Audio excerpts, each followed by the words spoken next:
Thank y'all for tapping into another episode of the Water With Podcast where dope conversations happen. And right now, we finna get into another dope conversation. I'm your host, Rio. You can follow me on IG at rio.aka.o. And we about to cook up. Let's get it. Hey, this would be a great time to stay tapped in with us by hitting that subscribe button, hitting that notification bell. That way you can stay in tune with us while we water whipping. Hell, you can even water whip with me. Hit that button, like, share, comment, all that. Give me a thumbs up, why don't you? You feel me? And I just told you, what you waiting on? Everybody ain't crazy, right? Some people just disconnected, right? How many people you know that they look like they're doing okay, but deep down they're really not, right? They smiling, they posting pictures, they paying bills, they present, they functioning, they showing up, but inside they're exhausted, they're overwhelmed, they're lonely, they're carrying things nobody knows about. We have become a society that's good at hiding pain. If somebody asks you how you doing, your natural response is, I'm okay. I do it all the time. Somebody say, how you doing? Hey, I'm good. Shit, as long as I'm alive, I'm good. I woke up today, I'm good. We do it all the time. When deep down, we're really not. We're really not doing good. If somebody told you how they were really doing, you wouldn't be able to handle all that. Right? Because a lot of people struggling mentally, emotionally, financially, spiritually, relationally, right? So I want to pose a question that's bigger than mental health. Are we suffering from a mental health crisis, or are we suffering from a human disconnect crisis? That's the thing. What if nothing is wrong with you, right? Because the thing is like people are always asking, like, what's wrong with people? Like, we have some crazy times. What's going on with people? I think the question should be, what kind of world are we expecting people to survive in? Right? Think about it. You expected to work, pay bills, raise children, maintain relationships, stay healthy, save money, be productive, stay positive, look successful, all while navigating inflation, uncertainty, trauma, stress, right? And then society says, why are you struggling? Why are you struggling? Maybe some people ain't weak. You ever thought about that? Maybe they just overloaded. Maybe some people ain't broken. Maybe they just carrying too much. And when you think about that type stuff, it starts in the childhood, right? It starts in the childhood. Because we don't just appear adults, right? Every adult was once a child, and some children grow up in love, and some children grow up in survival mode, right? Everybody's cards are dealt differently, right? Some grow up with hearing "I love you" a lot, and others might grow up with "you ain't gonna be nothing" a lot. Some grow up feeling safe, meanwhile others grow up feeling abandoned, ignored, rejected, criticized, neglected, right? Then years later, people ask them, why they like that? Right? You see them in the workplaces. I'm like, damn, why he like that? He's crazy, right? What happened to him? The real question is, what happened to him? That's the question. What happened to him, right? Because trauma does not disappear when you become an adult. The child who was abandoned may become the adult that's afraid of intimacy. The child who was betrayed may become the adult who struggles to trust. The child who never felt safe may become the adult that's always preparing for the worst. Hyper vigilant, hyper alert, right? I'm hyper vigilant. Once I did therapy, I found out why I was hyper vigilant. Because even though the trauma happened years ago, the symptoms might show up today. And then we carrying all this trauma and these things into relationships, into our workplace. We're carrying them everywhere we go. We carrying it in the car. When we get out the car, we're carrying it in the store. If you walked in a restaurant and seen everybody in there and you was able to see exactly the trauma that they are carrying, you will move differently.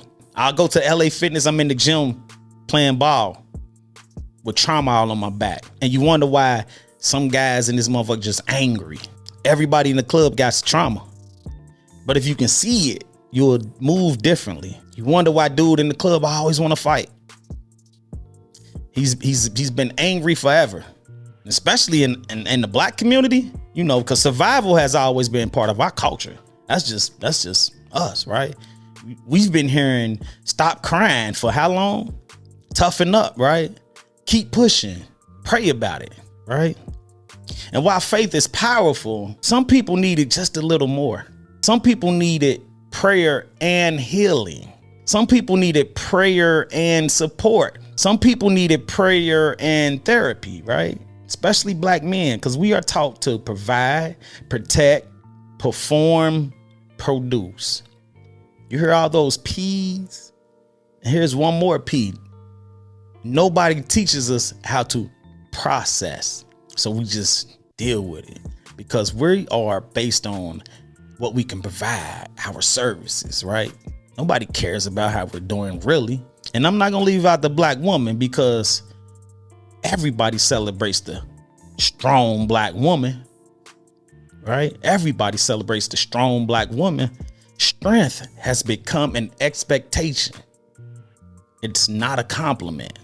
Strong black woman is not a compliment. Strong black woman is an expectation. I was raised by a strong black woman, right? It's become an expectation. It's not a compliment. The woman is carrying a lot. Children, parents, aging parents, I should say, as we get older, right? They're caring for aging parents. They're paying bills, relationships, work, life.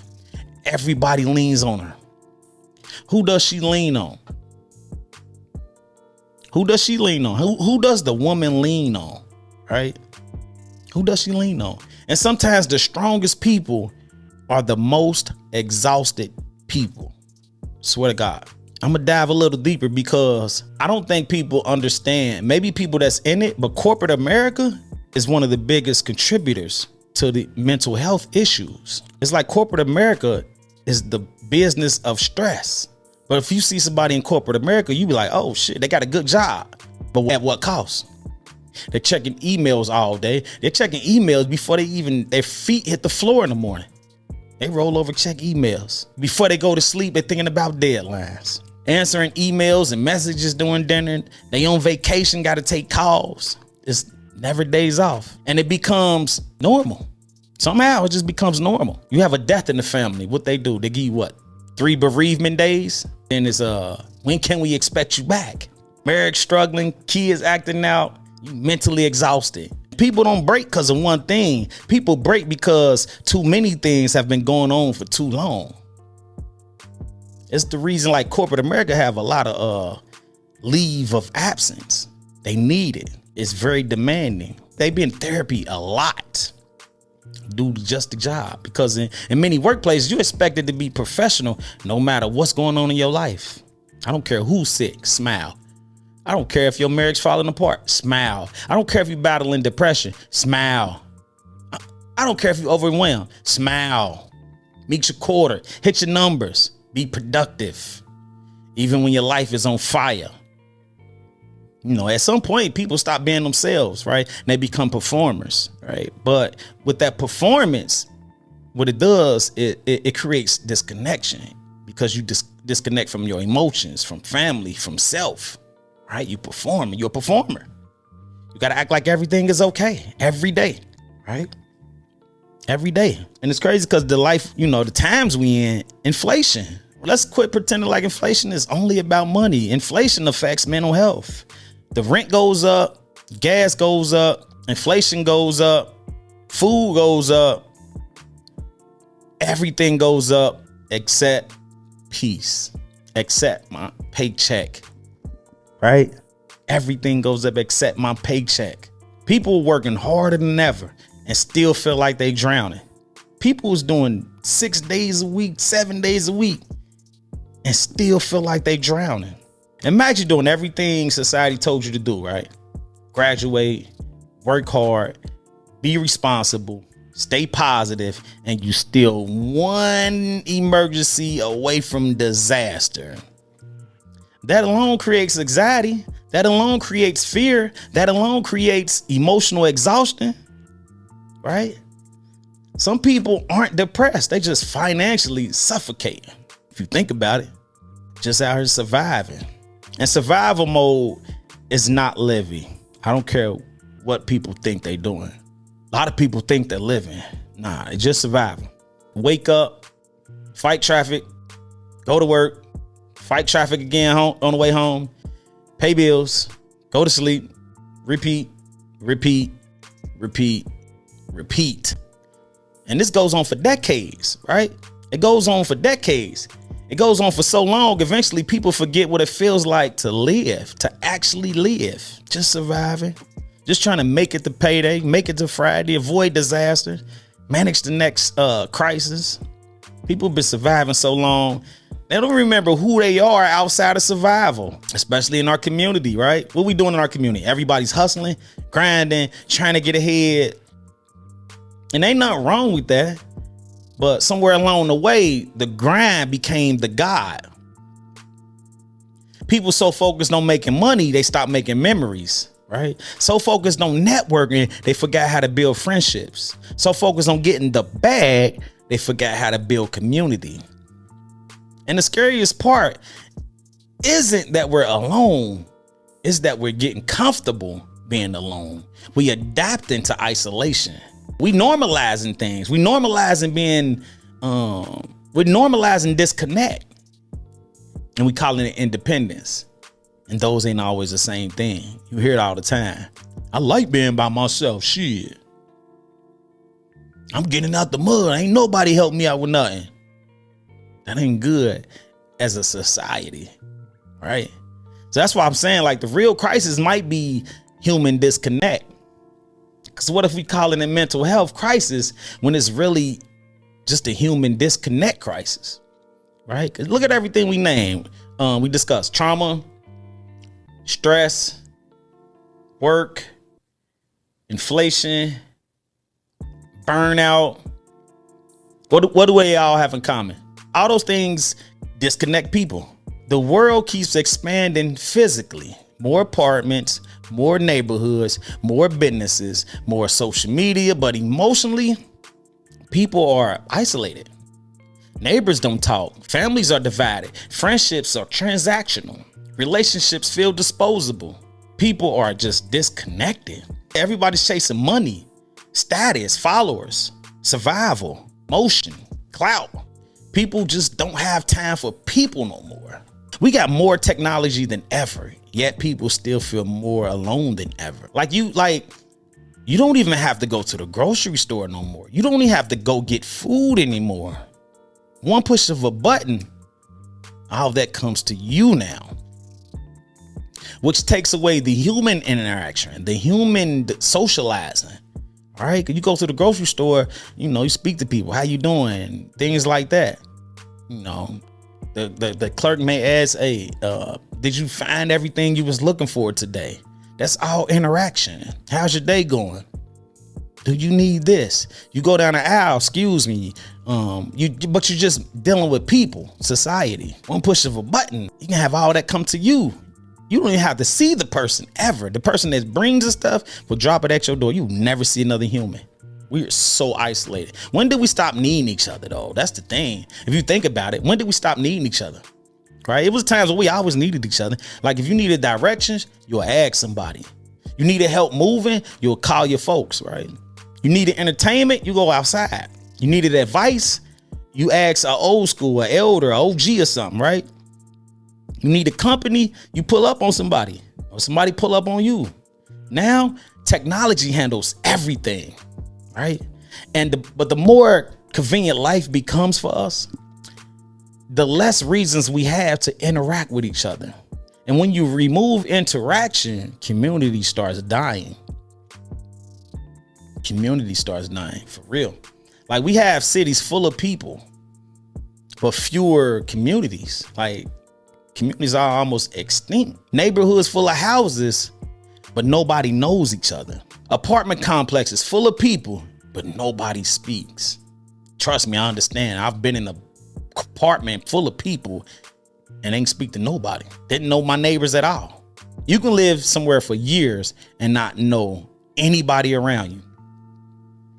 It's crazy. People can hear a woman screaming in the apartment through the wall right next to them, and they'll turn the TV up louder.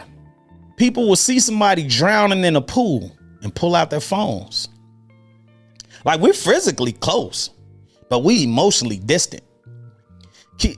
And anybody got teenagers, you know that kids will walk around the house with headphones on, with a hood on, like totally disconnected. Everybody has that do not disturb energy. What happened to the village that raised us, right? Because I'm an 80s baby. Like, I come from an era where village was the thing. It was a village. Like every block had an old lady or old man sitting up in the window watching everything and watching everybody. The barbershop was the cornerstone, right? And if you ain't have a barbershop, then you had a neighborhood barber who would come around and cut everybody for the low. $5 haircuts. If you was blocks away as a kid cutting up somewhere, it was an adult who was allowed to check you right there on the spot, right? He was allowed to check you right there on the spot. And before you got home, your mama already knew, because they done called up the street. They done called to your mama and told them what you was cutting up. Your mama already know before you even come in the house, right? That was the village. Right? That was the village. I grew up in Cincinnati, Ohio. As a kid, I stayed in the lower homes, 1530 Lynn Street. We didn't even have to go to the store because the building next to us had a candy lady. The candy lady sold all the snacks, the chips, the lemon heads, the Boston baked beans, the Chico sticks, quarter waters. Shit, my candy lady sold, goddammit, candy apples. We didn't even have to go to the store if we want to. That was the community, though. The neighborhood became family, right? And you ain't even have to be related to be family, right? Because my friends, like, we were so close. My cousin, we was calling each other cousins, right? And to this day, if I see those same people, they're still my cousins. Oh, that's my cousin, right? Because your mama best friend, that was your aunt. And her kids was your cousin. Y'all was just friends, though. I was real close, right? And you think about the corner store, the neighborhood corner store. The corner store watched you grow up. You came in the corner store as a kid buying snacks, everything, chips, juices. The corner store to see you do all that to now you buying blunts, cigars and shit. The corner store to watch you grow up. You've been going to the same corner store for years, right? And what's crazy is, man, I was a kid buying cigarettes for my mama. And if you was a 80s baby, you know what I'm talking about. You can relate to this, right? My mama would write a note, put the money in there, fold it up. I put it in my pocket. Go to the store, hand the note to the clerk. Clerk opens up the note. Hey, this Miss So-and-so. I need a pack of Cool Filtered Kings or Benson and Hedges or something. And he'll look at you. Oh, you Miss So-and-so, son. Okay. Put the cigarettes in the bag, change in the bag, give it to you. You go home. I'm 7 years old buying fucking cigarettes. Can't do that now. Everything is developing except human connection, right? Kids don't even go outside and play no more. That's some shit right there. Kids do not go outside and play anymore. You got video games. Video games be holding them hostage. Some kids know more people online than they know in real life. They got their headset on, the door closed, lights off, and they in there for hours, sometimes all day. But the video game, it ain't a bad thing. It's just the balance is the problem, right? When the virtual world becomes more comfortable than the real one, right? Kids can coordinate an entire mission with strangers online, but can't give eye contact in public. Can't hold real conversations. Uncomfortable in social situations. You know, the game ends, but the isolation remains, right? And eventually those kids become adults trying to figure out why connection feels so difficult. I say it all the time. These young guys do not know how to talk to a girl. because they don't have to. They got DMs. You can just hop in the DM now. I remember years ago, it was a while ago, I met a girl, right? I met a woman, and I'm like, let's exchange phone numbers. She's like, you got IG? Let's exchange IG. So she was wanted to exchange IG instead of phone numbers. I'm like, damn, they do this now? I ain't know I was popping back out. Like, damn, they exchanging IGs. We can't even talk no more. I got to follow you now. Like, really? I come from a time where we had to spit game. That's what we called it. Where I'm from. You'll see a girl at the bus stop, you pull up on her. Hey, what's up? What's your name? Where you going? I'll take you. She get in, now we holding conversation. We chopping it up. Like, times are just different. Community, like it's just crazy, man, like how we had community back then, right? Even growing up in Winton Terrace, like in Cincinnati, like growing up in Winton Terrace, like now we call it the T now, like, but back in the late 80s, early 90s, the store was too far to walk to. So you had the candy truck, right? You go to the truck and everybody knew, right? Like everybody knew Randy and Finlay on Holland. Everybody knew Randy, right? It's the community, man. It's crazy that we just don't have community no more. The village is dead. It's like social media then turned us into brands. Like everybody's marketing themselves. Everybody's selling something. Like even when they not, like, right? They selling something, and people don't post their reality, right? You post their highlights, all right? I get it, right? Some people don't even know how to be themselves anymore. Like everything is content, everything is marketing, everything is a performance, right? You can't even go to dinner without somebody recording the shit. Like soon as the food come out, pictures getting taken, recording your food and shit, right? Those same people got all these followers, but can't find one person who help move furniture. Driven by Poverty is a brand built on resilience, hustle, and the mindset of turning struggle into strength. It represents those who come from nothing but refuse to let their circumstances define them. Instead, they let it fuel their ambition. Make no mistakes about it, we all are driven by poverty. You're either trying to get out of it or avoid being in it. Either way, you're driven by poverty. It's the reason we get up and go to work every day. It's the reason we hustle the way we do. It's the reason we stay on the grind. And because of that, we're constantly in survival mode with limited resources. So when you're wearing this brand, just know this brand speaks volumes. Because this brand isn't for anybody, it's for everybody. It's a movement. Go to drivenbypoverty.com and support a brand that speaks volumes. It's a method to the madness, right? Because I think these companies are basically in the business of distraction. Your attention is worth money, and every app wants your attention. Every platform wants your attention. Every notification wants your attention. Every advertisement wants your attention.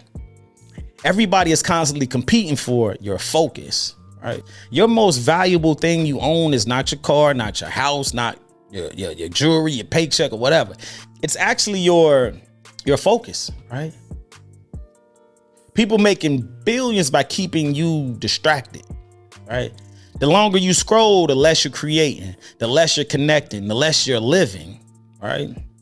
And it ain't just about like kids and social media, because this is affecting marriages, relationships, families, and people don't even realize it, right? Relationships are suffering. It's like, how is it possible that we sleep in the same bed but feel miles apart? But that's what relationships are. A lot of relationships are like that. Like, how is it possible? A husband and wife can be spending time together all day, but barely communicate. How is that possible? A couple can sit in a room for hours together and not have one meaningful conversation. It's like the phone is the third person in the relationship, right? You see it all the time when you go out. You see couples that's together but still look lonely, right? You see couples that's out the dinner and they're not even speaking. They're not even talking. They just on their phones. You know, they laughing at what's going on the phone instead of laughing with each other. See, we in some crazy times and we just hella disconnected from each other. People know strangers better than they know their spouse. That's fucked up. And they know all the celebrity gossip, podcast drama. They couldn't tell you one thing about what their spouse is stressed out about. They couldn't tell you what their person is afraid of. They couldn't tell you what their person is struggling with emotionally. Attention is the currency of connection. And technology is competing for every second of your attention. We don't even have real conversations no more. People ain't even talking. Relationships, they ain't even talking. You know what I mean, they just exchanging information. You know what I mean? Did you pay the light bill? You pick up the kids. What you want to eat today? Like those, that's not communication. That's it's a difference, right? That's logistics. Like that's how we getting through the day. That's just logistics. That's not holding compensation, right? Like couples are running households, but not nurturing the relationships. How did we get here? Relationships are becoming a business partnership, basically, right? Bills, schedules, shit like that. Meanwhile, emotional intimacy is starving. It's starving. Intimacy is more than sex.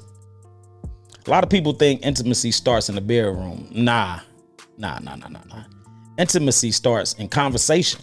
Intimacy starts in trust, in feeling safe, in feeling seen or heard, right?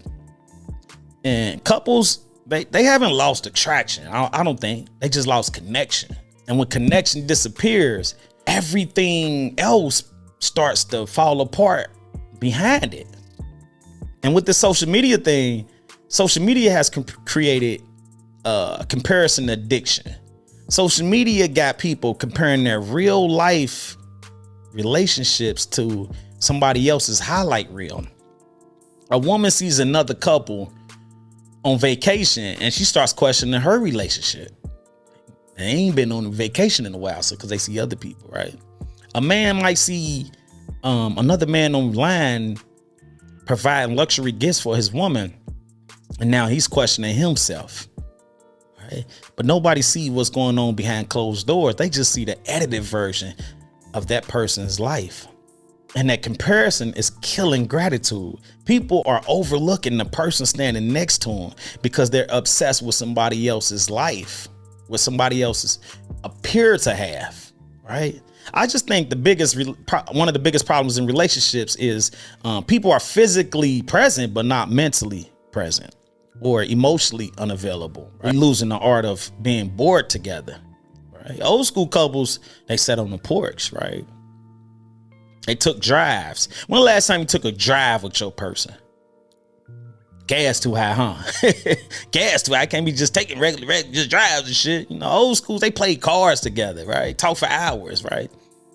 Like, and ain't like life was perfect. It was just, they were just present, right? Nobody sits in the moment anymore. But those little moments is where relationships used to grow. And families, it's a lot of families only get together in funerals, right? Only get together in funerals and holidays and shit. That's the real disconnect. Is therapy the answer? You know, therapy is powerful, but is it the answer? Therapy helps people understand themselves. Therapy helps people process trauma, but therapy isn't magic. It can't lower your rent. It can't create community. It can't fix a toxic workplace, can it? Because healing requires a little more than that, right? You need more than just that, right? Healing requires community, relationships, purpose, faith, rest. Rest is the big thing because most people don't get proper rest. I'm one of those people. Most people don't get proper rest. You constantly chasing, you're in a rat race. So most of us don't get good rest. That's crazy. Like we always be like, oh, I just ain't enough time in a day. You know, after work, you want to go work out, eat all this, spend some time with family, your person, shit like that. It's just time just ain't there. I just think maybe the problem isn't that people are weak. Maybe the problem is just people just carrying too much pressure, too much trauma, too much stress, too much disconnection, too much loneliness, not enough support. You know, before you judge somebody, before you tell them to get over it, you got to ask yourself, how much pressure can a person take before they finally crack? Some of the strongest people you know aren't strong because they want to be. They strong because life never gave them any other option. I was 18s on the maximum, flipping O's through my late teens like a spatula. Fast as I can bag it up, move it out and add it up. Wasn't too long before my jewelry started matching up.